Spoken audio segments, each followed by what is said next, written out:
नमस्कार, मी अविनाश चिलेकर. PCB टुडेमध्ये आपलं स्वागत आहे. PCBमध्ये आपण पिंपरी चिंचवड महापालिका निवडणूक या संदर्भात बोलणार आहोत. राज्यामध्ये पिंपरी चिंचवडची निवडणूक फार प्रतिष्ठेची यासाठी आहे. 2017 मध्ये उपमुख्यमंत्री अजित पवार यांची सत्ता भाजपने खारिज केली. ज्या अजित पवारांची निर्विवाद सत्ता 20-22 वर्ष होती, तिथे भाजपने सुरुंग लावला. आता पुन्हा भाजप, मागच्या वेळेस त्यांना 77 जागा मिळाल्या, राष्ट्रवादीला फक्त 36 जागा मिळाल्या. यावेळेस भाजपची घोषणा आहे पिंपरी चिंचवडमध्ये 100% भाजप. भाजपकडे उमेदवारांचे जवळपास 840 अर्ज आलेले आहेत. राष्ट्रवादीकडे 340 अर्ज आलेले आहेत. शिंदेच्या शिवसेनेकडे 179 अर्ज आलेले आहेत. काँग्रेसचा अद्याप तपास नाही. म्हणजे प्रत्येकाची परिस्थिती आता आहे. सगळ्या मुलाखती सुरू आहेत. 15 जानेवारीला निवडणूक, 16 जानेवारीला निकाल. या शहरामध्ये महिनाभरामध्ये जो निकाल लागणार आहे त्या संदर्भामध्ये या निवडणुकीत राजकीय परिस्थिती नेमकी आहे काय? पुन्हा भाजप सत्ता घेणार की अजित पवार त्यांचा जुना 2017च्या पराभवाचा बदला घेणार? नेमकी काय परिस्थिती आहे त्या संदर्भात आपण पिंपरी चिंचवड शहरातील सर्व ज्येष्ठ पत्रकारांशी चर्चा करत आहोत. माझ्यासोबत आहेत ज्येष्ठ पत्रकार उत्तमजी कुठे. उत्तमजी, मला सांगा, आता जी परिस्थिती नेमकी काय दिसते तुम्हाला? म्हणजे आता सगळं राजकीय वातावरण जवळजवळ स्पष्ट झालेलं आहे. 23 पासून उमेदवारी अर्ज दाखल करायला सुरुवात होईल, अगदी 2-4 दिवसामध्ये. परिस्थिती काय आहे नेमकी? आता सध्या परिस्थिती लगेच त्याच्यावर भाष्य करणं योग्य होणार नाही, परंतु सध्याच्या परिस्थितीचं वर्णन केलं तर सध्या भाजप आणि राष्ट्रवादी हे दोन्ही माजी सत्ताधारी स्वतंत्रपणे लढणार आहे. त्यामुळं काय होणार आहे की दोघातच खरी लढत होणार आहे. कारण इथे तिसरा चौथा पक्ष किंवा महाविकास आघाडी म्हटलं तरी महाविकास आघाडीची तेवढी ताकद नाही आहे की जी राष्ट्रवादी आणि भाजपला ह्या दोन्ही माजी सत्ताधाऱ्यांना पुरून उरेल. आणि त्यात दुसरी गोष्ट अशी आहे की जशी देवेंद्र फडणवीसांनी खेळी खेळली मुंबई महापालिकेत, त्यांनी राष्ट्रवादी आणि शिवसेनेला बरोबर घेतलं, इथं मात्र त्यांना दूर ठेवलं. याच्यात म्हणजे त्यांची अशी खेळी की पट बी मेरी जित बी मेरी. म्हणजे इथे असं होणार आहे की भाजपला म्हणजे गेल्या वेळेला स्वबळावरच सत्तेत आली होती, त्यामुळं पुन्हा त्यांना ह्यावेळी स्वबळावरच सत्तेत यायचं आहे. त्याच्यासाठी त्यांनी राष्ट्रवादीशी किंवा शिवसेनेशी सुद्धा युती केलेली नाहीये. परंतु त्याच वेळेला गेलेली सत्ता अजित पवार यांना सुद्धा परत मिळवायची. त्यामुळं ह्या दोघातच खरी लढत होईल. आणि शेवटी असं होणार आहे की दोघांपैकी कोणालाही, त्यातही विशेष करून भाजपला जर जागा कमी मिळाल्या तर ते पुन्हा राष्ट्रवादीचीच मदत घेणार आहेत.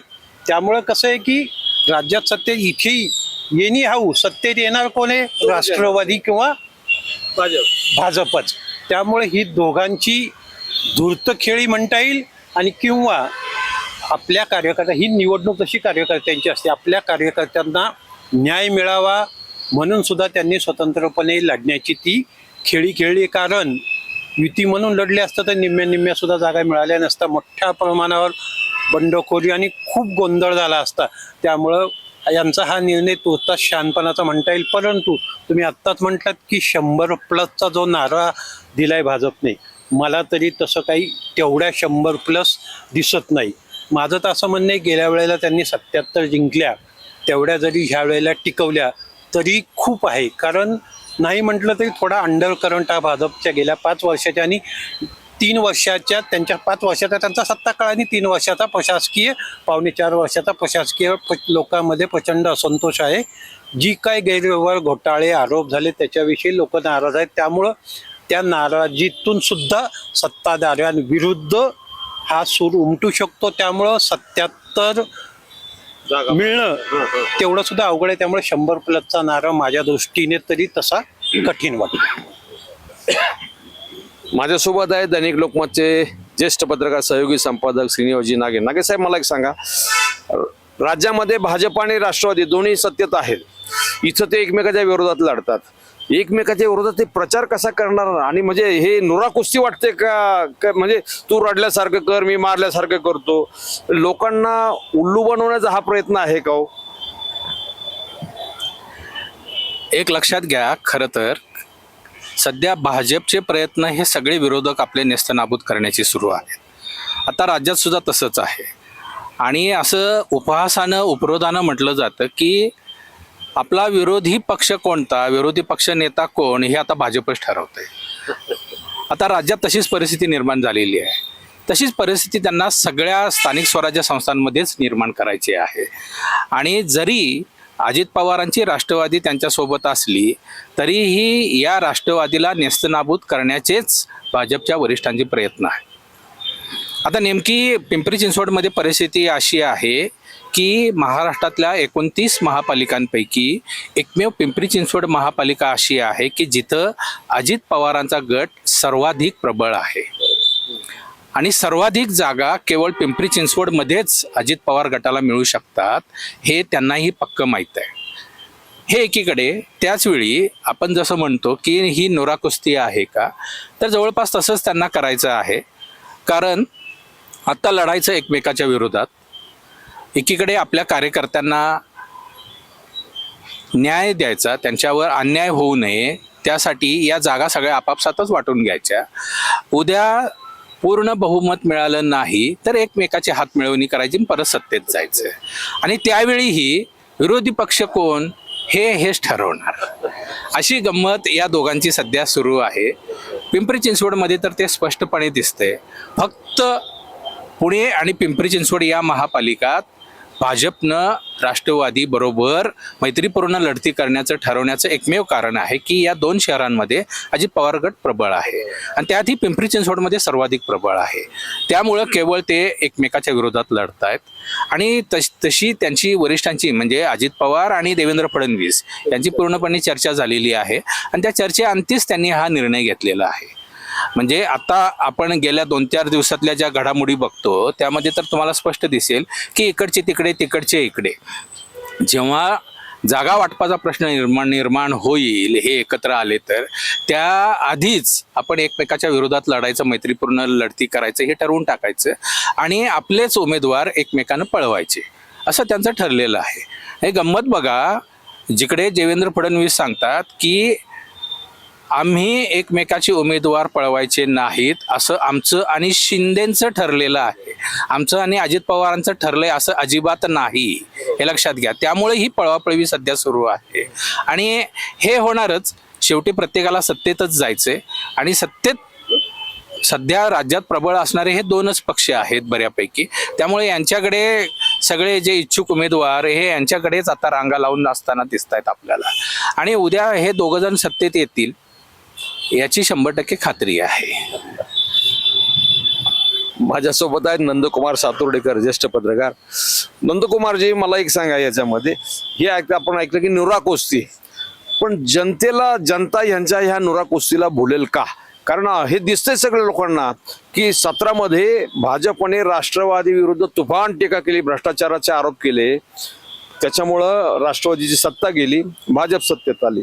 आताच्या काळामध्ये भाजपने 2017 ते 22 मध्ये प्रचंड भ्रष्टाचाराचे आरोप वर्तमानपत्राने प्रसिद्ध केले. 4 वर्षात प्रशासकीय राजवटीमध्ये तुफान धुतले, राष्ट्रवादी काही बोललेली नाही. जनतेला हे सगळं दिसतंय, मग यांची ही नुरा कुस्ती त्याला जनता भुलेल का? त्यासाठी आपल्याला थोडंसं मागं जावं लागेल. म्हणजे जेव्हा निवडणुकांची तयारी सुरू झाली, एकतर अख्ख्या महाराष्ट्रामध्येच निवडणुका होणार की नाही याच्या संदर्भामध्ये जसं राजकीय मंडळींमध्ये उत्सुकता होती किंवा ते अस्वस्थ होते, तसं सर्वसामान्य माणसालाही वाटायचं. त्यानंतर ज्या राज्यामध्ये नगरपंचायतीच्या निवडणुका झाल्या त्याच्यामध्ये काही मुद्दे उपस्थित करून मग अर्ध्या प्रभागांच्या निवडणुका बाकी ठेवल्या. त्यानंतर तर लोकांचा विश्वासच उडाला की निवडणुका होणार आहेत का नाही. पण अखेर आचारसंहिता जाहीर झाली आणि आचारसंहिता जाहीर होण्याच्या आधी काही दिवस उच्च शिक्षण मंत्री चंद्रकांत दादा पाटील पिंपरी चिंचवडमध्ये आले होते. तर चंद्रकांत दादा पाटलांना जेव्हा विचारण्यात आलं की युती होणार का, तर तेव्हा त्यांनी सांगितलं की हायब्रिड अशा प्रकारची युती केली जाईल, जिथे होण्यासारखं असेल तिथे युती होईल आणि ज्या प्रभागांमध्ये होणार नाही तिथे आमची लढत होईल. मात्र मैत्रीपूर्ण असा शब्द काही त्यांनी वापरला नव्हता, पण अर्थात तो त्यांनी खरा टाकला होता हे लक्षात आलं. कारण त्याच्यानंतर आपण पाहिलं की भाजपमध्ये अस्वस्थता सुरू झाली की 77 जागा भाजपने जिंकलेल्या अधिक 5 अपक्ष त्यांच्याकडे गेले, म्हणजे 82 जणांचं संख्याबळ भाजपकडे होतं आणि राष्ट्रवादी काँग्रेसकडे 36 जागा होत्या. मग हे जागा वाटप आता होणार कसं? त्याच्यामुळे जागा वाटपाचा मुख्य प्रश्न होता. कार्यकर्ते अस्वस्थ होते, दोन्हीकडचे कार्यकर्ते अस्वस्थ होते. आणि महत्त्वाची गोष्ट म्हणजे विधानसभा निवडणुकीच्या वेळेस जे लोक राज्यामध्ये महाविकास आघाडीचं सरकार येईल या अपेक्षेने पिंपरी चिंचवडमधले जे लोक पलीकडे राष्ट्रवादी काँग्रेस शरदचंद्र पवार पक्षाकडे गेलेले होते, त्यांनी पटापटा इकडे नंतर उड्या मारल्या. त्यामुळे राष्ट्रवादी काँग्रेसचे जे त्या आमदारकीच्या निवडणुकीसाठी उभे असलेले उमेदवार होते, त्यांचे समर्थक असलेले माजी नगरसेवक पटापटा इकडे यायला लागले. त्यामुळे राष्ट्रवादी मोठी होताना दिसायला लागली. दरम्यानच्या काळामध्ये अजित पवारांनी पिंपरी चिंचवडच्या वाऱ्या सुरू केल्या आणि तयारी जोरात सुरू केली. पण पार्थचं प्रकरण आलं आणि अजित पवार एकदम हे झाले, खचून गेले की आपण जर पिंपरी चिंचवड महापालिकेमध्ये लक्ष घातलं तर आपलेच मित्रपक्ष आपला गळा धरतो का काय, गळा कापतो का काय, अशा भीतीने अजित पवारांना ग्रासलं. आणि म्हणून दादांनी आपण पाहिलं की काल पण पुण्यामध्ये जे प्रवेश झाले भाजप उद्धव ठाकरे गटाचे असतील, तर हे सगळ्या मुलाखती आणि प्रवेश हे पुण्यामध्ये घेतले, पिंपरी चिंचवडमध्ये घेता आले नसते का? पण त्यांनी आता मागच्या दाराने का होईना थोडंसं लक्ष घालायचं ठरवलंय. कारण त्यांची कशी अवस्था झाली आहे, धरलं तर सोडतं, चावलं म्हणजे केलं तर पळतं, सोडलं तर पळतं आणि धरलं तर चावतं, अशी अवस्था अजितदादांची झालेली आहे. लक्ष घालायला खूप जावं तर पार्थ सारखी काही प्रकरणं येतात. पाटबंधारेचं प्रकरण आपल्या मागे भुंगा लागू शकतो, हे प्रकरण आहे. आणि सोडून द्यावं तर कार्यकर्ते पळून जातात. त्यामुळे कार्यकर्त्यांना वाऱ्यावरती सोडायचं नाही, जे येत आहेत त्यांना घ्यायचं.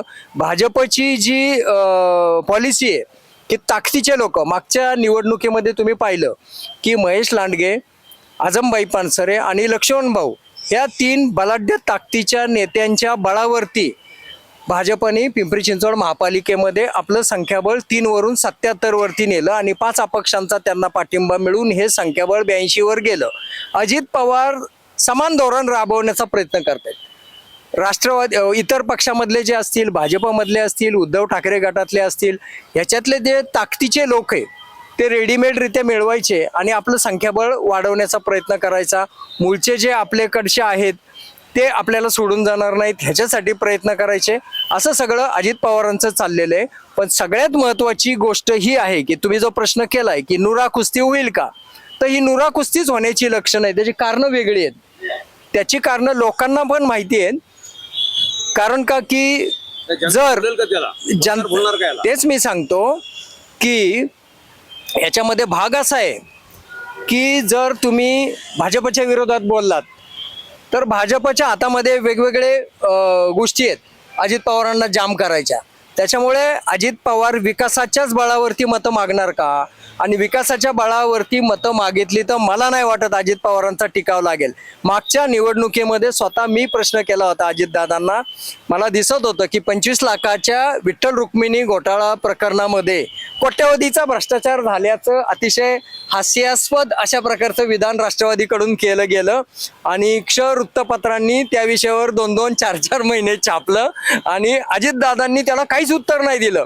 तर मी अजितदादांना एका पत्रकार परिषदेत म्हटलं की दादा, तुमचं महापालिकेत सत्ता होती आणि भाजप आणि विरोधी पक्ष तुमच्यावर तुटून पडतायत, तुम्ही काहीच उत्तर देत नाही. तर अजितदादा त्यावेळेस म्हणाले होते की आम्ही विकासाच्या बळावरती मतं मागतोय, ते कोण काय वेगळं बोलतोय, आम्ही त्याच्याकडे लक्ष देणार नाही. काल पण अजितदादा म्हणाले की आम्ही जे महापालिकेमध्ये सत्तारूढ या नात्याने महापालिकेत आमची सत्ता असताना काम केलंय, तर आम्ही विकासाच्या बळावरती मतं मागू. विकासाच्या बळावरती मतं मागितल्याने अजितदादा विजयी होणार नाहीत. हे जे माणसं रेडीमेड स्वरूपामध्ये तुम्हाला जे काय तुम्ही घेतलेत त्यातले सगळेच निवडून येतील असं पण मी म्हणणार नाही. आणि अजितदादांनी स्वतः काल सांगितलंय की तुम्हाला प्रवेश दिला म्हणजे तिकीट दिलं असं नव्हे, आमचे अजून सर्वे चालू आहेत, त्याच्यामुळे त्यातले 2-4 जण नक्की गॅसवर असणार आहेत.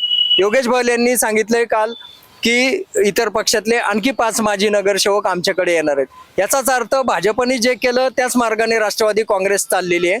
पण जर अजित पवारांनी आक्रमक प्रचार केला नाही, घाबरत प्रचार केला, तर मग ही खरोखरच नुरा कुस्ती होईल. आणि सगळ्यात महत्त्वाचं हे की दोघांनीही आपापल्या कार्यकर्त्यांना न्याय मिळावा म्हणून केलेली ही एक योजना आहे. आणि महापालिका निवडणुका झाल्यानंतर अशी परिस्थिती नाही की महाविकास आघाडीचे बऱ्यापैकी निवडून येतील आणि मग अजित पवार त्यांना बाजूला घेऊन जातील आणि स्वतःचा महापौर करतील. अजित पवारांच्या नाडे तिकडे आवडलेले आहेत राज्यामध्ये.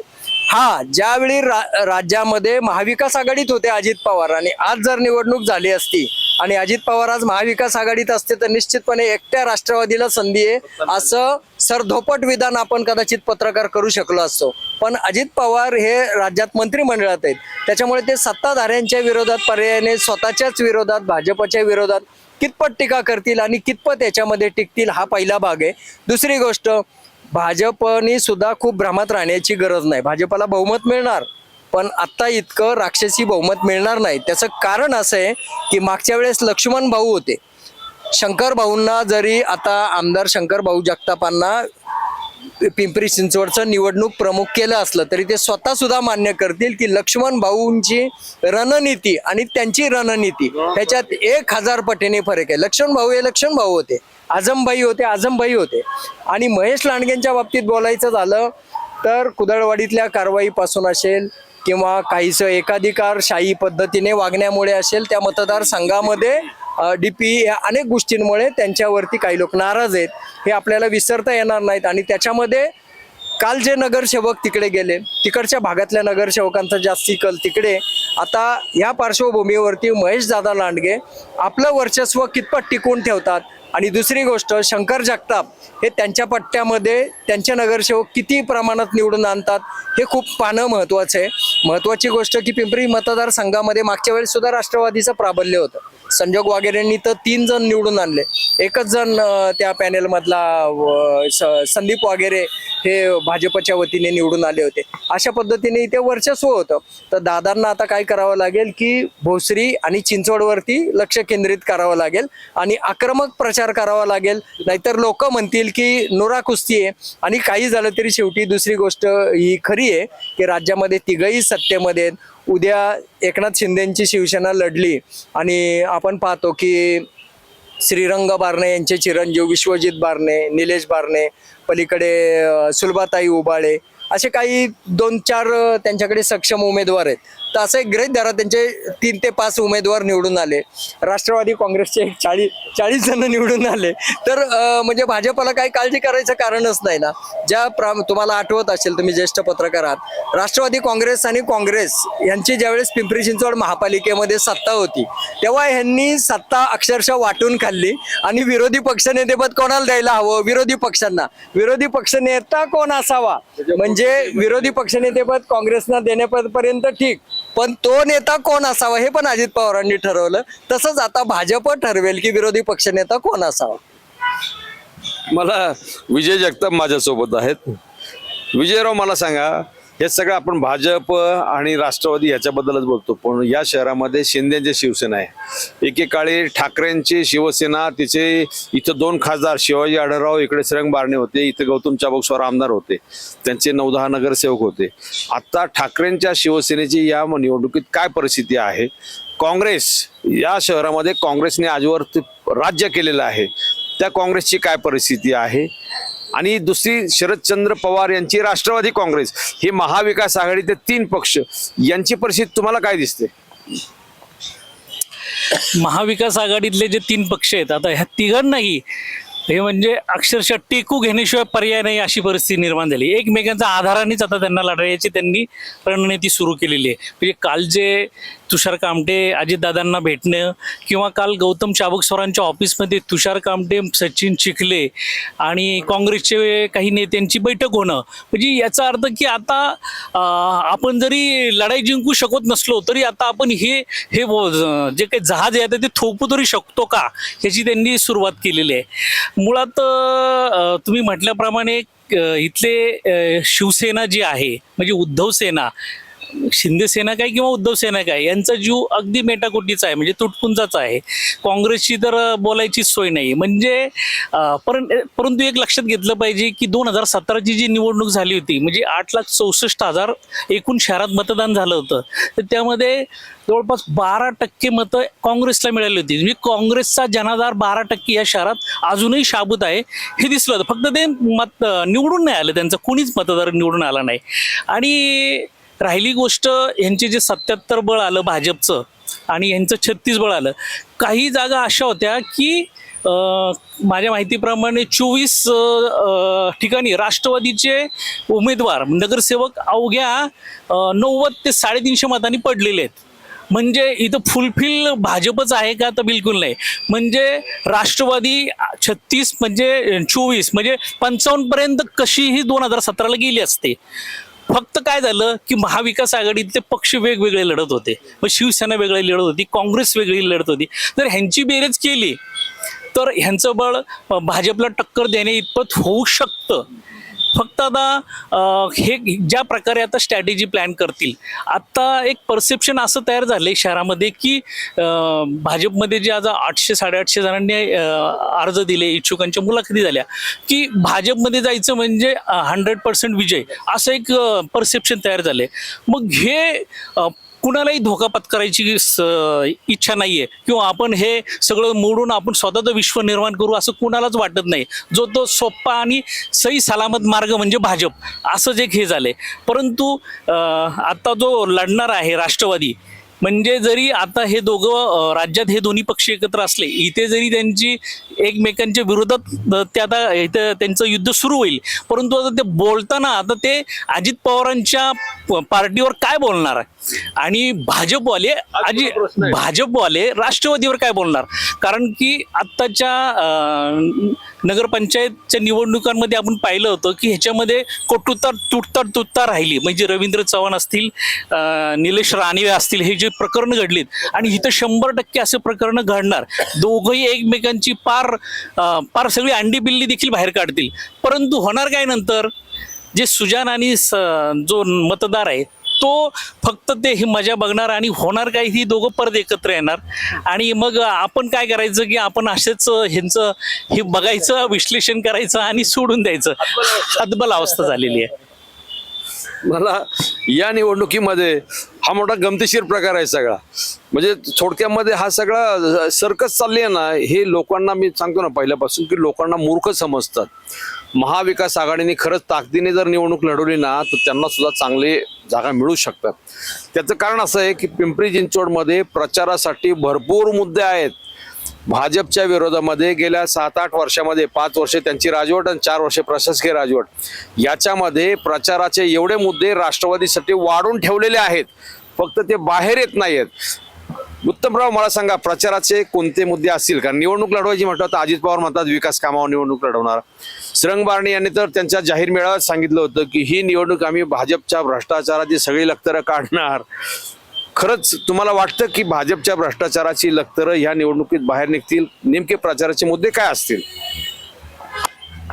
भाजपने भ्रष्टाचार केला हे मान्य आहे. भाजपच्या भ्रष्टाचाराचे मुद्दे कोण बाहेर काढणार? त्यांच्या विरुद्ध ही लढत होणारे राष्ट्रवादी आणि भाजप. आणि मग राष्ट्रवादी जी राज्याच्या सत्तेत आहे भाजप बरोबर, ती त्यांचा महापालिकेतला भ्रष्टाचार बाहेर काढेल का? त्यामुळे भ्रष्टाचाराचा हा तुम्ही म्हटलात तसं सर्वात मोठा खरं तो मुद्दा ठरू शकतो. आणि जसं गेल्या वेळेला त्याच मुद्द्यावरून महापालिकेत सत्ता पालट झाला, तसाच तो ह्यावेळी ह्याच मुद्द्यावरून होऊ शकतो. परंतु तो मुद्दा सोयीस्करपणे बाजूला ठेवला जाणार आहे. कारण काय आहे की भाजप सत्तेत होती, त्यांच्या विरुद्ध राष्ट्रवादी बोलणार नाही. दुसरीकडे त्यांच्या विरुद्ध महाविकास आघाडीने हा मुद्दा घेतला तरी तो किती जोरकसपणे मांडतील याला महत्त्व आहे. आणि मुळात कसं आहे की मतदारसुद्धा ही मुळात राष्ट्रवादी आणि भाजप अशी लढत असल्यामुळं मतदार महाविकास आघाडीला किती सिरियस घेतील. आणि त्यातील तिन्ही पक्षांची अवस्था सध्या एवढी दयनीय झालेली आहे, त्यामुळं ते सुद्धा एकत्र येतील का? आणि मुळात एकत्र आले, मला तर खूप त्याचं आश्चर्य वाटते. तिघही मिळून सुद्धा 128 जागा लढतील की नाही. आणि भ्रष्टाचाराच्या मुद्द्यावर ते सुद्धा हात घालतील की नाही, मला खूप तो मोठा प्रश्न आहे. पण दुसरीकडे जसं तुम्ही म्हटलात की दादा म्हटलेत, कारण दादांना नाईलाजाने तेवढंच तुंतून पुन्हा वाजवायचे. मागच्या वेळेला त्यांनी केले की शहराचा विकास मी केला, म्हणजे शरद पवारांनंतर मीच केला, बघा रामकृष्ण मोलेनंतर मीच केला. तर त्या मुद्द्यावर, कारण दुसरा मुद्दा ते काही दुसरा मुद्दा कुठला घेणार आहे? दुसरा मुद्दा ते घेऊच शकत नाही, कारण भ्रष्टाचाराचा मुद्दा घेऊच शकत नाही. तो त्यांच्याच अंगलट येण्याची शक्यता आहे, कारण स्वतः त्यांचा चिरंजीव सुद्धा त्याच्याच विरुद्ध भ्रष्टाचाराचा किंवा घोटाळ्याचा आरोप झालेला आहे. त्यामुळं मला नाही वाटत हा जोरकस मुद्दा असला तरी तो मांडला जाईल. आणि जरी विकासाचा मुद्दा म्हटलं, विकासाचा मुद्दा कोण मांडेल तर भाजप मांडेल. आम्ही गेल्या 5 वर्षात भले तो पैसे खाऊन विकास केला, मोठा भ्रष्टाचार करून विकास केला, पण आम्ही विकास केला. भले त्यात अनेक जी कामं आहेत की पूर्वीच्या सत्ताधाऱ्यांच्या राष्ट्रवादीच्या काळातली होती, परंतु ती यांनी पूर्ण केली आणि त्यांच्या काळात भूमिपूजन झाल्याच्या कामाची उद्घाटनं भाजपने केली.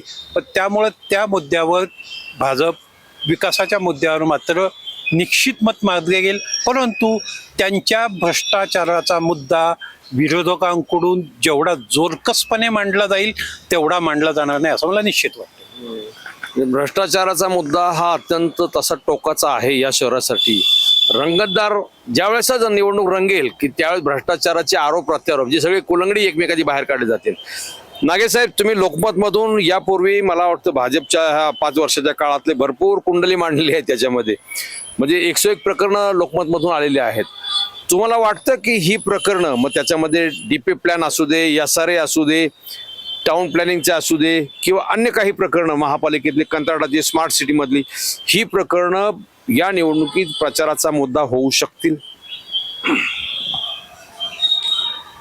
खरं तर ही प्रकरणं खूप मोठा मुद्दा होऊ शकतात. भाजप विरुद्ध रान पेटवायला हे मुद्दे हे योग्य आहेत आणि एवढे पुरेसे आहेत. केवळ या मुद्द्यावर एखाद्या विरोधी पक्षानं जर तसं पाहिलं तर रान उठवलं तर भाजपला इथे मोठा फटका बसू शकतो. भाजप सत्तेपासून दूरही जाऊ शकते. परंतु आत्ताच आपण चर्चा केली त्यानुसार इथं हे मुद्दे मांडणार कोण असा प्रश्न आहे. हे मुद्दे अजित पवारांच्या गटाला माहीत नव्हते का? माहीत होते. तुम्ही बघा, जेव्हा महाविकास आघाडीचं सरकार होतं त्यावेळी अजित पवार गटाचेच काही नेते म्हणत होते हे मुद्दे आम्ही मांडणार, हे मुद्दे आम्ही काढणार, भाजपला सोडणार नाही, हे मुद्दे आम्ही अजितदादांपर्यंत पोहोचवलेले आहेत, अजितदादा उपमुख्यमंत्री आहेत, आता भाजपचं काही खरं नाही, हेच सांगत होते. पण हे मुद्दे अजित पवारांपर्यंत जाऊनही अजित पवार गप्प होते. अजित पवारांनी कुठं काय त्याच्यावर ॲक्शन घेतली? काही ॲक्शन घेतलेली नाही. अजित पवारांनी फक्त 1-2 वेळा सुतोवाच केलेलं होतं, परंतु अजित पवार गप्प बसले. त्यामुळं अजित पवार सत्तेत असताना महाविकास आघाडीच्या त्यांनी काही केलं नाही, तर आता तर ते सत्तेत आहेत, आता तर कशाला करतील? आणि दुसरा मुद्दा की महाविकास आघाडीचा. महाविकास आघाडीकडे आता आहेत कोण मांडायला हे मुद्दे? आता तसे तुल्यबळ नेते, तुल्यबळ उमेदवार असे त्यांच्याकडे नाहीतच. जे आहेत ते आपल्या प्रभागात गुंतून पडणारे आहेत आणि पडलेले आहेत, आणि त्यांना फक्त आपल्या प्रभागाचंच तेवढं पडलेलं आहे. संपूर्ण शहराचं विजन धरून एकही महाविकास आघाडीचा उमेदवार मुद्दे मांडणार नाही. त्यांच्याकडे नेतेही नाहीत, त्यांच्याकडे उमेदवारही नाहीत. 128 उमेदवार त्यांना मिळणं मुश्किल आहे हे आपण म्हणतोच. त्याचवेळी हे मुद्दे सर्वकषपणे जोरकसपणे मांडणारा कोणीही नेता त्यांच्याकडे शहरात नाही आणि बाहेरही नाही. आणि बाहेरून आलेल्या नेत्यांचं काय होतं हे आपण पाहिलेलंच आहे. त्यामुळं हे मुद्दे जरी भाजपच्या विरोधात असले तरी ते मांडणार कोण, लोकांपर्यंत पोहोचवणार कोण, मतदारांच्या मनात ते ठसवणार कोण, हा मुद्दा महत्त्वाचा आहे. आणि याच्यावरच बऱ्यापैकी लढाई होईल असं दिसतं. सथोडेकर साहेब, तुम्ही सुद्धा केसरीमधून भरपूर पंचनामा केलेला आहे, म्हणजे भाजपच्या कारकिर्दीचा आणि प्रशासकीय राजवटीचा. प्रशासकीय राजवटीमध्ये तर काय म्हणजे बेसुमार, कोणाचाच कंट्रोल नव्हता अजिबात. ती 4 वर्षाची राजवट हा जरी निवडणूक प्रचाराचा मुद्दा झाला तरी सुद्धा उलथापालथ फार मोठी होऊ शकते. तुमचा काय अंदाज, निवडणूक प्रचाराचे नेमके मुद्दे कोणते असतील, ते चालतील का? या निवडणुकीमध्ये साधारणपणे महाविकास आघाडीतले सध्याचे नेत्यांनी जर टिकाव धरला, कारण माझ्या माहितीप्रमाणे त्याच्यातले अनेक जण हे भाजपच्या किंवा राष्ट्रवादी काँग्रेस अजित पवार यांच्या संपर्कात आहेत, त्याच्यामुळे शेवटपर्यंत निवडणुकीचे अर्ज जोपर्यंत भरले जात नाहीत तोपर्यंत कोण कोण तिथे राहणार ह्याच्याबाबत आपण खात्रीने सांगू शकणार नाही. आजच आपण जर चित्र पाहिलं तर स्पष्टपणे सांगतो, काँग्रेस पक्षाचे शहराध्यक्ष आणि कामगार नेते, इंटकचे अध्यक्ष कैलास भाऊ कदम यांचे बंधू सद्गुरू नाना कदम यांनी भाजपकडून अर्ज आणलेला आहे. संजोग वगैरे हे भाजपच्या ज्यांनी लोकसभेला शिवसेनेचे अधिकृत उमेदवार उद्धव ठाकरे गटाचे म्हणून निवडणूक लढवली, त्यांच्या पत्नी उषाताई या राष्ट्रवादी काँग्रेसचं तिकीट घेत आहेत. आणि मध्यंतरी चर्चा होती की त्यांचा चिरंजीव ऋषिकेश वाघेरे हा भाजपच्या संपर्कात आहे आणि त्याच्यामुळे संदीप वाघेरे अस्वस्थ आहेत. तर ते अशा प्रकारची चर्चा होती. त्याच्यामुळे कोण शेवटच्या क्षणापर्यंत टिकणार. तुषार कामटे पण आपण बघितलं हातगाईला आलेत, म्हणजे त्यांच्याही लक्षामध्ये आल्यात महाविकास आघाडीच्या मर्यादा काय आहेत. जसं तुम्ही म्हणालात की 128 जागांवर उमेदवार मिळेनात अशी परिस्थिती झाली. तोडीसतोड असे उमेदवार मिळणं मुश्किल आहे त्यांना. त्याच्यामुळे अजितदादांपुढे त्यांनी पायगड्या घातल्यात त्यांना की दादा तुम्ही या आमच्या महाविकास आघाडी बरोबर. आता मला सांगा की जे दादा भाजप सोबत गेले नाहीत कारण त्यांना आपल्या कार्यकर्त्यांना न्याय द्यायचा आहे, ह्यांना अजून उरावरती घेणार आहेत का. ह्यांना जागा कोण सोडणार आणि ह्यांना मग 2-4 जागा सोडल्या तर ह्यांना चालणार आहेत का.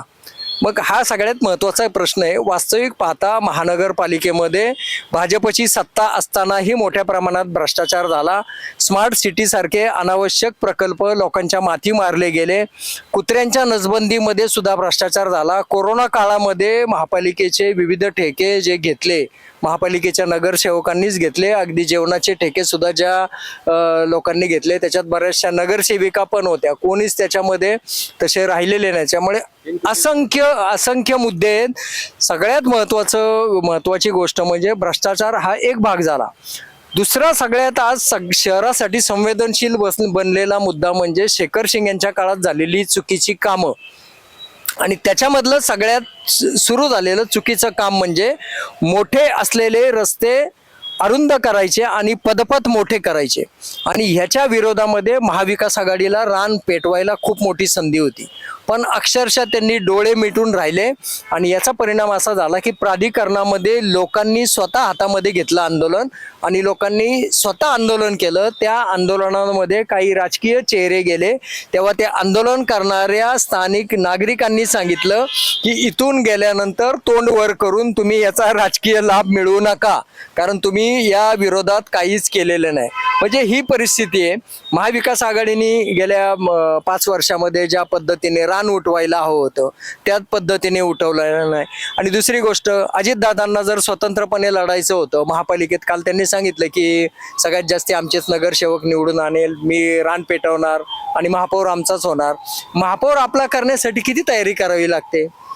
मग लुटूपुटीची लढाई म्हणून का होईना 4-2 आंदोलनं करायला हवी होती. योगेश बहल यांनी शहरामध्ये असा पुढाकार घेऊन 4-2 आंदोलनं केली का. महाविकास आघाडीने काय आंदोलनं केली आणि केली तर ती पूर्णत्वास किती नेली. पूर्वीच्या काळामध्ये आपल्याला आठवत असेल की मारुती बापकर असतील, डॉमिनिक लोबो असतील, एखादा विषय तडीला जात नसेल आंदोलनाच्या माध्यमातून तर न्यायालयाचे दरवाजे त्यांनी ठोठावले. आता ह्याच्यातल्या एकाने तरी गेल्या निवडणुकीत म्हणजे हे 5 वर्ष निवडणूक ते झाला कालावधी 17 आणि 5 22 2022 पासून निवडणूक झालेली नाहीये. आज 2026 आलंय. मग ती 5 वर्ष आणि ही 4 वर्ष 9 वर्ष काय केलं ह्यांनी, हा सगळ्यात महत्वाचा मुद्दा आहे. आणि खऱ्या अर्थाने या शहरामध्ये विरोधी पक्षाची भूमिका जर बजावली असेल तर या शहरातल्या काही पत्रकारांनीच. सगळ्याच पत्रकारांनी असं मी म्हणणार नाही, कारण काही दडपणा खाली आहेत, काहींचं लिहिण्याची इच्छा नाहीये, तर काहींना वादग्रस्त व्हायचं नाही, अनेक मुद्दे आहेत त्याच्यामध्ये. पण पत्रकारांनी जागल्याची भूमिका घेऊन विरोधी पक्षाची भूमिका पार पाडलेली आहे. आणि लोकांना जर तेच लक्षात राहिलं की बाबा हे आठवते स्मार्ट सिटीमध्ये खूप घोटाळा झाला होता, हे आठवते कुत्र्यांच्या नसबंदीत एवढा भ्रष्टाचार झाला, कुत्र्यांची संख्या अजूनही कमी झालेली नाही, आणि भाजपच्या त्याच आमदारांना आज म्हणायला लागतंय की श्वानप्रेमींच्या घरात नेऊन सोडा कुत्री. पण लोकांना ते पटवून द्यायला पाहिजे की या सगळ्या परिस्थितीला जबाबदार कोण आहे. डोळे मिटून राहिले विरोधी पक्ष. अजितदादांनी रडगाणं गायलं पूर्वीच की मी विकासाच्या बळावर. अरे लोक विसरले आता. लोक एवढे कृतज्ञ नाहीयेत लोकांना. आणि सगळ्यात महत्वाची, लोकांना निवडणूक काळामध्ये जी प्रलोभनं दिली जातात ना, आता राज्यामध्ये ज्या निवडणुका झाल्या त्याच्यामध्ये कितीतरी ठिकाणी टीका झाली. 5,000 वाटले, 10,000 वाटले, अशा पद्धतीने सत्तेचा जो उन्माद केला जातो त्याच्यावर पण नियंत्रणाची गरज आहे. आणि त्याला हे विरोधक किती हे करतात, तुटून पडतात त्याच्यावरती, या गोष्टी कितपत ते रोखतात ह्याच्यावरती सुद्धा या निवडणुकीचं मोठ्या प्रमाणात अवलंबून असणार आहे. महाविकास आघाडीची सत्ता येईल असं कोणीच म्हणणार नाही, ती अगदी खचलेली आहे आघाडी. पण आपलं अस्तित्व टिकवण्यापुरतं, जसं काँग्रेसचा 0 झाला पिंपरी चिंचवड महापालिकेत, असा होऊ नये म्हणून थोडीशी धडपड अपेक्षित आहे. शिवसेनेचे महापालिका निवडणुकीत 9 जण निवडून आले होते, त्यानंतर शिवसेनेत फूट पडली. आता त्याच्यामधले राहुल कलाटे अजितदादांनाही भेटले, भाजपच्या सुद्धा संपर्कामध्ये आहेत. मिनल यादवांचं नाव घेतलं जातं, त्या भाजपचं तिकीट घेत आहेत. अमित गावडे भाजपचं संपर्कामध्ये आहेत. असे कितीतरी नगरसेवक आहेत की जे भाजपच्या संपर्कात आहेत, त्याच्यामुळे त्यांचं संख्याबळ कमी झालंय. आता सचिन भोसले शिवसेनेचे माजी शहरप्रमुख, ते काल अजितदादांना सामील झाले. शिवसेनेच्या ज्या महिला आघाडी प्रमुख होत्या आल्हाडताई, तर रुपालीताई आल्हाड, त्या सुद्धा तिकडे सुलभाताई एकनाथ शिंदेबरोबर गेले. त्याच्यामुळे शिवसेनेची अवस्था अशी क्षीण झालेली आहे. मनसेचं संख्याबळ तर एकच आहे. राष्ट्रवादी काँग्रेसचे जे 36 होते त्याच्यामधले 99% लोक आज आपण जर पाहिलं प्रामुख्याने अजितदादांबरोबर आहे. त्यामुळे राष्ट्रवादी काँग्रेस शरद पवारांबरोबर कोण उरलेत? सुलक्षणाताई शिलवण, तुषार कामटे पण भाजपमधून आलेले, ते मूळचे राष्ट्रवादीचे नाही आहेत. त्याच्यामुळे आणि ते सुद्धा मध्यंतरी चर्चा होती भाजपच्या संपर्कात आहे. मग काही जण असे म्हणतात की त्यांची तिकडे डाळ शिजली नाही म्हणून मग ते व्हाया राष्ट्रवादी काँग्रेस अशा पद्धतीने दादांना म्हणतात. दादा आता हे सगळ्यांना माहिती आहे बरं का, महाविकास आघाडीची ताकद नाहीये, मग व्हाया राष्ट्रवादी काँग्रेस अशा प्रकारचा प्रवास करायचा आहे. जर आपल्याला साधी गोष्ट आहे की आपल्याला मुंबईला जायचंय, तर आपल्याला 2 मार्ग उपलब्ध असतात. एक पुणे मुंबई महामार्ग जुना आणि दुसरा एक्सप्रेस हायवे. एक्सप्रेस हायवेनी भाजप जाणार आहे. मग काही जण म्हणतात की मला फास्टली जायचंय, त्यांना जसं विजूंनी सांगितलं की त्यांना दिसतंय की भाजपच निवडून येणार आहे. मग ते खचलेले लोक आहेत, मग त्यांना लढण्याची क्षमता नाहीये, ते फास्टली एक्सप्रेस हायवेनी चाललेत. आणि ज्यांची थोडं बहुत लढण्याची क्षमता आहे ते म्हणतात वाया राष्ट्रवादी काँग्रेस जाऊया. अशी सगळी क्षीण अवस्था आहे सगळ्यांची. मला फक्त एक मुद्दा महत्त्वाचा मांडायचा राहिला की तुम्ही म्हटलात की सत्ताधारी विरोधकांचे प्रचाराचे मुद्दे काय राहतील, परंतु एक पत्रकार म्हणून किंवा पिंपरी चिंचवडकर म्हणून 2 फक्त महत्त्वाचे मुद्दे यावेत असं मला वाटतं. एक तर म्हणजे दिवसाड पाणी जे काय गेल्या 6 वर्षापासून सुरू आहे आणि भाजप 2017ला सत्तेत आला आणि 2019 पासून पाणी दिवसाड झालं, म्हणजे त्याच्यापूर्वी लोकसंख्या वाढत नव्हती का? तेव्हाच 2018ला 19ला वाढली का म्हणून तुम्ही दिवसाड पाणी केलं का? हा खरं म्हणजे विरोधकांनी भाजप विरुद्ध हा प्रचाराचा मुद्दा उचलला पाहिजे की तुम्ही दिवसाड पाणी पुरवठा केलाय तर दिवसाड पाणी देणाऱ्यांना तुम्ही बद देणार. कारण दुसरं म्हणजे इथे आपल्या शहरात लोकसंख्येच्या जोडीनं वाहनांची संख्या झाली आणि वाहतूक कोंडीचा प्रचंड प्रश्न झालाय. घरातून बाहेर पडणं मुश्किल होतं. विशेषतः पीक मध्ये तर खूप अवस्था वाईट आहे. म्हणजे हिंजवडीचं उदाहरण तर आपल्या डोळ्यासमोर चाकण MIDCचा आहे आणि आपल्या शहरातही तोच प्रश्न व्हायला लागलाय. तर वाहतूक कोंडी कोण प्रश्न हाताळेल, कोण नीट करेल, हा मुद्दा सुद्धा खरं म्हणजे प्रचाराचा यायला पाहिजे. विजयराव, मला शेवटचं सांगा आता याच्यामध्ये SRA स्लम रिहॅबिलिटेशन अथॉरिटी या शहरामधली ही निवडणूक यावेळेची ही SRA निवडणूक असेल असं म्हणतात. त्याचं कारण तसंच आहे की SRAचे 92 प्रकल्प इथं सँक्शन केले गेले. झोपडपट्ट्या फक्त 78 आहेत आणि 92 प्रकल्प सँक्शन केले गेले आणि त्याच्यासाठी तमाम कार्यकर्त्यांना प्रचंड माया मिळालेली आहे. त्याच्यामुळं तो पैसा इथं निवडणुकीत खर्च होणार आहे. SRA हा या निवडणुकीचा मुद्दा असेल का? SRA ह्या निवडणुकीचा जरी मुद्दा झाला तरी तो बॉटम लेवलचे जे जनता आहे म्हणू किंवा आपण मतदार म्हणू त्यांना तो किती समजतो आणि त्यांच्या तो किती आकलनात येतो हा पण भाग आहे. म्हणजे तुम्ही आम्ही आणि बुद्धिजीवी काही मंडळी लोक आहेत त्यांना SRAतले जे काही खाचा खोचा आहेत त्यातल्या गेम आहेत त्या कळू शकतात. परंतु जो काही हातावर पोट असलेला ह्या शहरातला जो काही मतदार आहे त्याच्या दृष्टीने काहीच नाही. आपल्याला घर मिळतं हा भाग आहे की ते कार्यकर्ते धनिक झाले, सगळे पक्षाचे राजकीय नेते हे SRAच्या माध्यमातून हे झाले. परंतु तो जरी मुद्दा झाला तरी तो समजण्याच्या पलीकडचा भाग असल्यामुळे तो कितपत चालेल हा एक महत्त्वाचा मुद्दा आहे. दुसरी गोष्ट जे काही 2 प्रमुख पक्षांमध्ये लढत होणार आहे आता राष्ट्रवादी अजित पवार गट आणि भाजप, तर आता तुलना करायची झाली तर म्हणजे तुम्हाला छोटा राजन चांगला म्हणायचा की दाऊद अशी निवड करण्याची वेळ आलेली आहे. मग त्यामध्ये निवडायचं कोणाला? तर ही दोघं एकमेकांचाच भाग होय, एकमेकांचीच भागीदारीतले आहेत. छापाकाट आहे सगळा. त्यामुळं म्हणजे सामान्य जो आहे, जो अजूनही शहरातला जो काही बुद्धिजीवी जो कलाप्रेमी असेल, साहित्यप्रेमी असेल, संगीतप्रेमी असेल, ही जी काही मंडळी आहेत की यांचं शहरावर अतोनात प्रेम आहे, हे मंडळींची फार खतखते वेदना आहे, परंतु ते करू शकत नाही कारण की त्यांची ताकद नाही. आणि ह्या दोन्ही पक्षांचं जर तुम्ही नॅरेटिव्ह बघितलं तर निवडून येण्याची क्षमता हाच पहिला निकष तपासला जातो. बाकी तुम्ही काय कार्य केलं ह्याला कवडीमोल मातीमोल किंमत आहे. त्यामुळं जो जास्त खर्च करणार म्हणजे तिथं पैसे वाटायला लागणार, म्हणजे पैसे लोक स्वीकारतात. ही मुद्दा, ह्या मुद्द्यावर ही निवडणूक होणार आहे. कोण पैसे जास्त खर्च करणार. आणि तुम्ही जर 1986 पासूनचा या शहराचा जर DNA पाहिला, म्हणजे ही आता 8वी निवडणूक आहे, म्हणजे इथं आज मागच्या 2017च्या निवडणुकीमध्ये 64 भूमिपुत्र म्हणजे गाववाले निवडून आले होते 128 पैकी.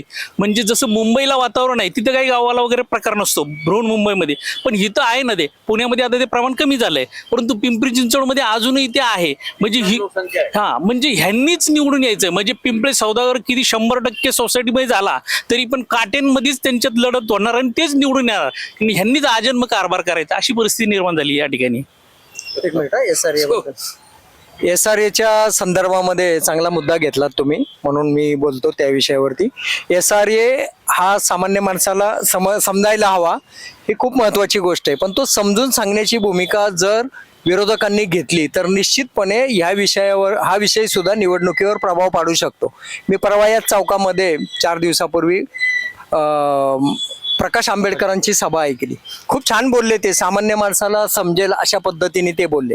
प्रकाश आंबेडकर म्हणाले की जेव्हा राज्यामध्ये विलासराव देशमुखांचं सरकार होतं त्या काळामध्ये SRA योजना राबवण्याचा निर्णय झाला आणि त्याच्यामध्ये आमचे भारिप बहुजन महासंघाचे 3 मंत्री होते.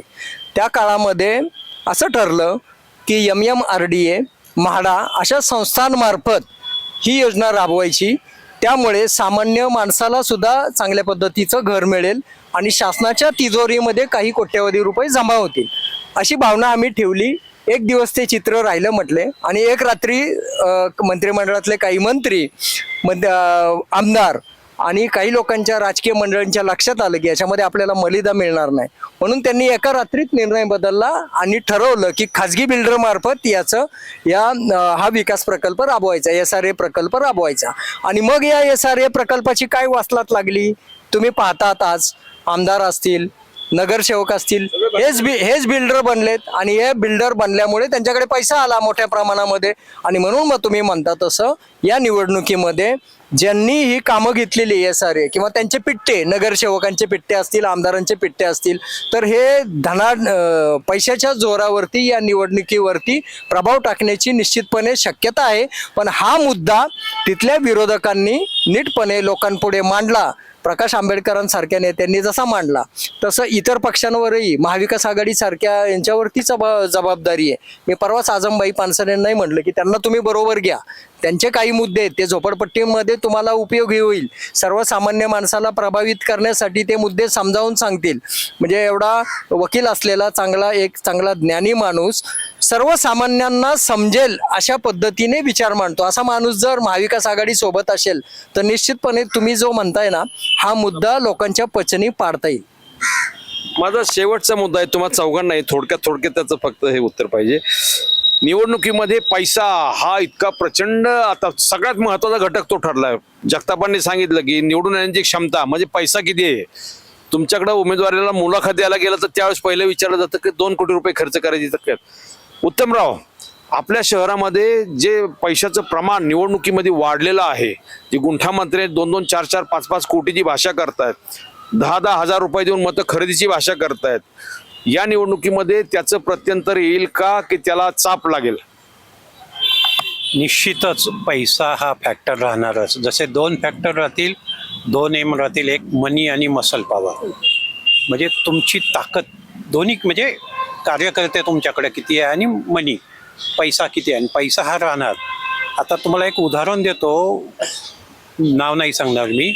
आत्ता जसे जिल्हा परिषद निवडणुका होऊ घातल्यात, परंतु तिथल्या तीर्थयात्रा काही झेडपी गटात सुरू झाल्यात आणि ते गेल्या कित्येक दिवसापासून सुरू आहेत. तसंच काळेवाडीत सुद्धा एका प्रभागातून तीर्थयात्रा नागरिकांच्या सुरू झाल्यात आत्तापासून. म्हणजे मोठ्या प्रमाणात. आणि इथले जसं गुंठा मंत्री आहेत, पैसा हा याचा वापर हा मोठ्या प्रमाणावर होणार. आणि आत्ता एक ताजं उदाहरण द्यायचं झालं तर राजगुरुनगर जी नगर परिषद आहे तिथे एका मताला 2000 भाव फुटला. त्या तालुक्याच्या ठिकाणी मावळात हाच भाव 10 ते 15,000 रुपये होता तळेगाव दाभळेला. मी स्वतः म्हणजे अनुभवला, तो पाहिला. त्यामुळं ह्या वेळेला सुद्धा पिंपरी चिंचवडमधला काही मतदार हा नक्कीच 10,000 मनसबदार ठरणार. आणि हा पैसा हा नक्कीच मोठा. आणि कसं आहे, त्या जोडीने जसं म्हटलं मनी आणि मसल पॉवर, तुमची ताकद कार्यकर्ते किती आहेत त्या जोडीने इथं थोडंसं काही ठिकाणी जरी आता मोठ्या संख्येनं मतदार हा बाहेरच असला तरी गावकी भावकी हे सुद्धा राजकारण नात्यागोत्याचं ते सुद्धा तो एक फॅक्टर महत्वाचा आहे त्या जोडीनं ठरणार. कसं आहे, अलीकडे एक सूत्र बनलेलं आहे की तुम्हाला राजकारणात जायचं आहे तर तुम्ही पहिल्यांदा प्रचंड पैसा कमवायचा. तो पैसा त्या राजकारणात तुम्ही जाण्यासाठी, निवडून येण्यासाठी खर्च करायचा. तुम्ही निवडून येऊन राजकारणात तुम्ही एकदा गेला की त्या संस्थेतून, त्या स्थानिक स्वराज्य संस्थेतून तो पैसा परत तुम्ही निविदा, टेंडर, टक्केवारी याच्यातून परत काढायचा. परत मिळवलेला अमाप पैसा तो परत तुम्ही पुढच्या निवडणुकीला खर्च करायचा, परत निवडून यायचं, परत पैसा कमवायचा. असं हे एक चक्र तयार झालेलं आहे, हे सूत्र तयार झालेलं आहे. आणि हे जवळपास महाराष्ट्रातल्या प्रत्येक शहरामध्ये, प्रत्येक गावामध्ये निर्माण झालेलं. आणि आपल्यासारख्या मोठ्या शहरांमध्ये, मेट्रो सिटीमध्ये तर याचं प्रमाण खूप खूप मोठ्या प्रमाणावर आहे. आणि आता तेच दिसते, तेच पाहतोय. आणि या निवडणुकीत आपल्याला तेच अनुभवायला मिळणार आहे. जे प्रस्थापित आहेत हे बऱ्यापैकी पैसेवान आहेत. सगळेच प्रस्थापित, सगळेच इच्छुक उमेदवार हे बऱ्यापैकी पैसे खर्च करणारे आहेत. आणि तोच निकष आता सगळ्या पक्षांनी लावलेला आहे. पक्षांना काही देणं घेणं नाही, त्यांना येनकेन प्रकारे आपली सत्ता आणायची आहे. त्यामुळं पुढचा उमेदवार हा खर्च करून निवडून येणारा आहे की नाही हेच तपासलं जातंय. किंबहुना तोच पहिला निकष असतो. आणि आता हे आपण पाहणार आहोत, हे दिसतंय आपल्याला आणि पुढेही आपल्याला दिसणार आहे. लोकशाही कुठे चालली सातवडेकर साहेब? लोकशाही अतिशय ऱ्हासाच्या दिशेने वाटचाल चालू झालेली आहे. त्याला कारण आपण नागरिकच आहोत. डॉक्टर श्रीराम लागू या संदर्भात बोलले होते की आपणच जबाबदार आहोत या परिस्थितीला. आणि आपण पाहतोय 2017च्या निवडणुकीमध्ये जोपर्यंत गांधी येत नाही तोपर्यंत लोक मतदानालाच बाहेर पडले नाही. त्याच्या वाईट परिणाम पत्रकारांना भोगावे लागले. मला रात्री आयुक्तांना फोन करायला लागला. आपल्या सगळ्या लोकांनी आग्रह केला की तुम्ही बोला आयुक्तांशी. मी म्हटलं साहेब आम्हाला आकडा सांगा कुठला तरी एक. तर ते म्हणे की नाही आकडा आम्ही जास्ती सांगितलं आणि कमी मतदान झालं. तर म्हटलं थोडासा 1% कमी सांगा, पण आम्हाला किती वाजेपर्यंत वेटेज जाणार. ते म्हणे रांगा लागल्यात विविध ठिकाणच्या झोपडपट्ट्यांमध्ये. रात्री 10 वाजेपर्यंत जर मतदान, जसं बँकेचं असतं की बँकेच्या वेळेमध्ये आतमध्ये गेटमध्ये जेवढी माणसं आली तेवढ्यांना कॅश काढून द्यायची किंवा ठेवून द्यायची. तसाच नियम निवडणुकीच्या बाबतीमध्ये जेवढी माणसं त्या विहित वेळेमध्ये आतमध्ये आलीत मतदानाला किंवा रांगेला उभे राहिलीत तेवढ्यांचं जोपर्यंत मतदान होत नाही तोपर्यंत त्यांना मतदान करून घ्यायचं. आणि ही माणसं बाहेर किती वाजता पडतात? 5 वाजता. दिवसभर काय करतात? मग हा सगळा प्रकार आहे. आणि पूर्वी झोपडपट्टीतल्या मतदारांना बदनाम केलं गेलं, म्हणजे घेतले त्यांनी पैसे, हे निश्चितपणे गरीब समाज आहे बिचारा, त्यामुळे त्यांनी केलं तर ते म्हणजे त्याच्याबद्दल आपण फार बोललो. पण आज आपण पाहतो तर सुशिक्षित आणि चांगल्या बंगल्यांमध्ये राहणारी लोक सुद्धा मला ट्रिपला घेऊन चला, तुम्ही यावेळेस कुठे ट्रिप काढलेली नाही आहेत, निवडणूक जवळ आली, आमच्या बिल्डिंगचं गेल्या 10 वर्षापासून बिल्डिंग पडायला झालेली आहे, थोडं दुरुस्तीचं काम करून देता का? आणि ते दिली तर मग थोडंसं पेंटिंगचंही काम राहिलेलं आहे, कर संकलनचं बिल आलंय ते भरता का? ते भरलं तर MSCBचं बिल आहे, ते सौर ऊर्जा प्रकल्प बसवून देता का? किती घाणेरडेपणा, भिकाऱ्याची लक्षणं आहेत. मतदार हा राजा राहिलेला नसून अक्षरशः भिकारी झालाय. ज्या देशामध्ये अशी परिस्थिती आहे त्या देशामध्ये लोकशाहीचे काय धिंडवडे निघतायत आपण पाहतोय. आणि असं जर होणार असेल आणि मतदार राजा जर मला कोण 5,000 देतोय का 2,000 देतोय का असा विचार करत बसणार असेल तर भविष्य काळामध्ये चांगलं काम करणारी माणसं तरी यांना मिळणार का? पैसे देऊन तुम्हाला विकत घेतलं जातंय हे सुद्धा लोकांच्या लक्षामध्ये येत नाही. आणि जो बिचारा खरंच या शहरामध्ये काही चांगली माणसं आहेत, चांगली काम करतायत बिचारे कार्यकर्ते, पण त्यांना कुठेतरी वेदना आहेत की मी मरतो 5 वर्ष काम करतो, पण हे ऐन वेळेस मला म्हणतात की साहेब ते समोरच्यानी 5 दिले दोन तरी द्या. ही जी अवस्था आहे मतदारांची आणि प्रामाणिक उमेदवारांची व्यथा, तर ह्या दोन गोष्टी ज्या आहेत ह्या म्हणजे खरं तर हा लोकशाहीला कलंक आहे. ह्याच्यातून बाहेर पडून जेव्हा आपण पुण्यात पाहिलं नागरी संघटनेसारख्या संस्थांनी निवडणूक लढवली, चांगल्या प्रकारचं प्रबोधन केलं, असं आपल्या शहरामध्ये सुद्धा व्हायला हवं. अशी काही चांगली माणसं एकत्र आली पाहिजे, ह्या विरोधामध्ये जनमत तयार केलं पाहिजे. लगेच त्याचे परिणाम होतील असं नव्हे. म्हणजे देश स्वतंत्र व्हायला 150 वर्ष लागली, लगेच काय काल परवा कोणी गोळ्या खाल्ल्या आणि लगेच देश स्वतंत्र झाला असं नाही झालेलं. तसं आज जर आपण चळवळीला सुरुवात केली, एक चांगल्या लोकांना आपण एकत्रित केलं आणि या विषयावरती प्रबोधन केलं की बाबांनो 5 वर्ष तुमची कामं चांगल्या पद्धतीने व्हायची असतील, शहराची लूट व्हायची नसेल तर चांगले चेहरे तुम्ही निवडून दिले पाहिजे. म्हणून बाबांनो तुम्ही पैसे घेऊ नका, उलट त्या उमेदवाराला म्हणा तुला काय पैसे पाहिजेत का बाबा, म्हणजे एखादा चांगला उमेदवार असेल तर त्याला वर्गणी काढून उभा करा. अशा पद्धतीची चांगल्या प्रथा जेव्हा पडतील तेव्हा चांगली माणसं नक्कीच निवडून येतील आणि लोकांनी पण चांगल्याला चांगलं म्हणण्याची मानसिकता ठेवली पाहिजे. निवडणूक आली की भिकाऱ्यासारखा हात पसरणं हे खूप लांछनास्पद अशा प्रकारचं आहे. थांबणार का? नाही, हे नाही थांबणार. पैसा हा नेसेसरी आहे आणि सगळ्यात महत्त्वाचं म्हणजे पूर्वी एक उदाहरण देतो की एखादा सैनिक जेव्हा आता लढाईला जायचं, मग असं म्हटलं जायचं की आता घरावर तुळशीपत्र ठेवून तो जातो, तसं आता किमान 1 कोटीवर तुळशीपत्र ठेवून त्यांनी रिंगणात उतरायचं, किमान म्हणतोय मी. ही परिस्थिती आहे इथं. आणि ज्याच्याकडे तेवढी पात्रता नाही त्यांनी फक्त हात बोलवायचं, एवढाच पर्याय आहे, बाकी काही नाही. म्हणजे काही प्रभाग तर असे आहेत की तिथं किमान 5 कोटीपर्यंत निवडणूक खर्च जाऊ शकतो एका उमेदवाराचा, अशी परिस्थिती आहे. त्यामुळं ही निवडणूक पैसा याच्याशिवाय काही पर्याय नाही, अशी स्थिती आहे.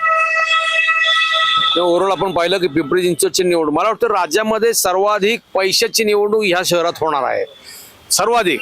त्याचं कारण आत्ताच उमेदवार 5-5 हजार रुपयाप्रमाणे मतं खरेदी करायला तयार आहेत. मला सांगा, एका नगरसेवकाला महिन्याचं मानधन मिळतं 15,000, म्हणजे वर्षाचं होतं तर 1,80,000, 5 वर्षाचं 10 लाख. आपण समजू बाकी त्याचे भत्ते वगैरे सगळे धरून 15 ते 20 लाख.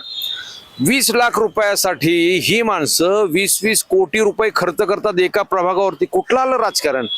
असा जर निवडणुकीचा सगळा फंडा असेल तर हे फार भयंकर आहे. मतदारांनी याचा विचार करायला पाहिजे. आम्ही पत्रकार मंडळी जे वास्तव आहे, जे फॅक्ट्स अँड फिगर्स आहे, त्याचे परिणाम काय होतात हे सगळं दाखवून देतो. पिंपरी चिंचवडमधली निवडणूक ही आगळी वेगळी आहे. भाजप आणि राष्ट्रवादी एकमेकाच्या विरोधात लढणारे आहेत. महाविकास आघाडी प्रयत्न करते. सुदैवाने लोकशाही टिकवायची असेल तर महाविकास आघाडी सुद्धा बळाने पुढे आली पाहिजे, एकी करून त्यांनी पुढे आलं पाहिजे. एका प्रभागामध्ये 3-3 पॅनल होतील, 3-3 पॅनल. निवडणूक कशी असेल, काय असेल, हे आपल्याला उमेदवारी अर्ज दाखल झाल्यानंतर खरं चित्र स्पष्ट होणार आहे. आपण सर्वजण या चर्चेत सहभागी झालात. तुम्हाला सर्वांना खूप खूप धन्यवाद.